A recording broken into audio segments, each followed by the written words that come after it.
अस्सलाम वालेकुम व्यूअर्स, आज हम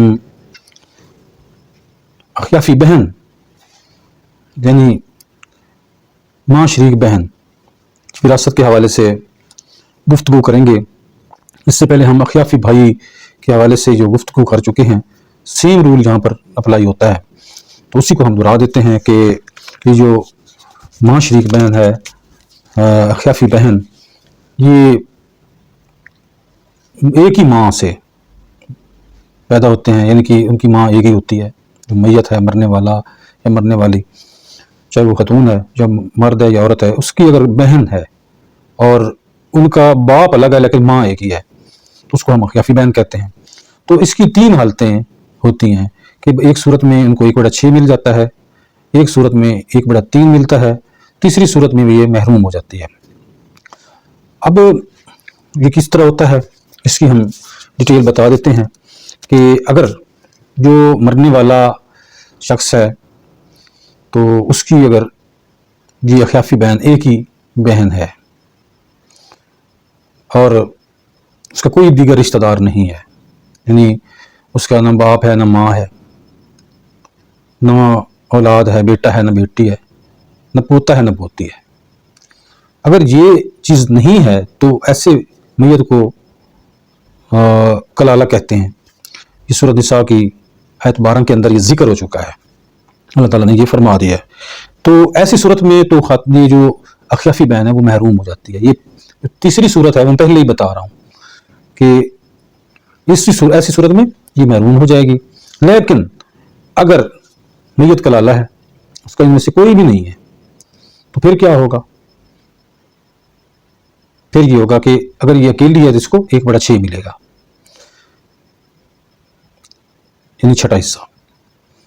और ये कुरान हकीम में जिक्र हो चुका है कि अगर मैयत कलाला है, उसके ये जो भी मैंने बताया कि उसके ना माँ बाप, ना दादा, ना बेटा, ना बेटी, ना पोता, ना पोती, इनमें से कोई भी नहीं है, मैयत कलाला है, तो ऐसी सूरत में अगर एक अखियाफी बहन है तो उसको 1/6 हिस्सा मिलेगा। लेकिन अगर दो हैं, चाहे वो बहनें हैं, 2 बहनें हैं या बहन भाई हैं, तो अगर गिनती 2 या उससे ज्यादा है तो फिर इनको 1/3 मिलेगा, तीसरा हिस्सा मिल जाएगा। और तीसरी सूरत यही है कि अगर इनमें से कोई भी रिश्ता मौजूद है, बाप मौजूद है, दादा मौजूद है, माँ बाप और बेटा बेटी मौजूद है, पोता पोती मौजूद है, तो फिर इसको कोई हिस्सा नहीं मिलेगा। अब देखिए, जो हकीकी और अलाती बहन है, अगर मैयत की बेटी या पोती हो तो ये असबा में चली जाती हैं और जो बच जाता है रेजिड्यू वो वहाँ पर उसकी हकदार बन जाती हैं समटाइम्स।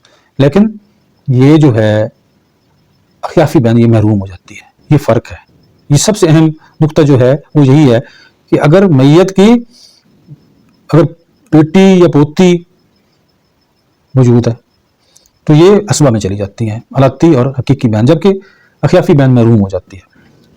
ये अहम नुक्ता है जो आप अपने जहन में रखेंगे। दूसरी चीज़ ये है कि मैयत अगर जो भी फर्ज करते हैं कि अगर एक बहन है, ये बहन भाई हैं, 2 हैं, अखियाफी बहन अखियाफी भाई, अगर अलाती बहन और हकीकी बहन भाई होते या अलाती बहन भाई होते तो फिर क्या होता था? होना ये था कि बहन को 1 हिस्सा मिलना था, भाई को 2 हिस्से मिलने थे। यानी अगर 1500 रुपया है तो 500 बहन को और 1000 रुपया भाई को मिलना था। लेकिन यहाँ पर ऐसा नहीं है। यहाँ पर अल्लाह ताला ने कुरान के अंदर इनके बारे में कहा कि ये सुलस है, ये सुलस में शरीक होंगे।